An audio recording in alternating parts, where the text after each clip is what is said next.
के छौड़ा तोरे हुआ सब भतार रे बंगाल वाली भिड़ी सटाले रे बंगाल वाली भिड़ी सटाले राहे राहे सभा के कोई देते पार गोपालगंज के छौड़ा तोरे हुआ सब भतार रे बंगाल वाली भिड़ी सटाले रे बंगाल वाली भिड़ी सटाले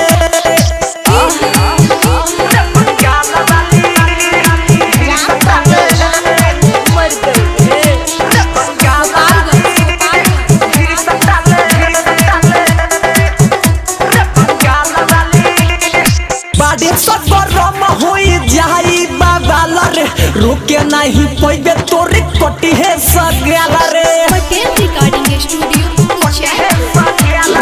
बाडे सब रम होई जाई बागाला रे रुके नहीं पैबे तोरे कटी है सगला रे तो हर चीज कोई दी हो सब घाट गोपालगंज के छौड़ा तोरे होवा सब भतार रे बंगाल वाली भिड़ी सताले बंगाल वाली भिड़ी सताले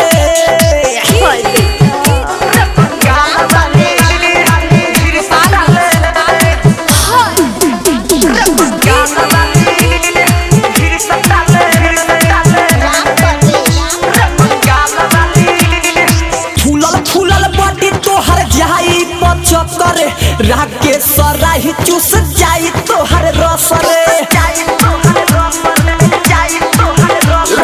फूलल फूलल बॉडी तोहर जाई पचकरे राके सराही चूस जाई तोहर रस रे पटेल जी राम तो से मजाली ही मार गोपालगंज के छौड़ा तोरे होवा सब भतार रे बंगाल वाली भिड़ी सटाले बंगाल वाली भिड़ी सटाले राहे राहे सभा के कोई देते पार गोपालगंज के छौड़ा तोरे होवा सब भतार रे बंगाल वाली भिड़ी सटाले रे बंगाल वाली भिड़ी सटाले चल हट पटेल रिकॉर्डिंग स्टूडियो कुचायपुर।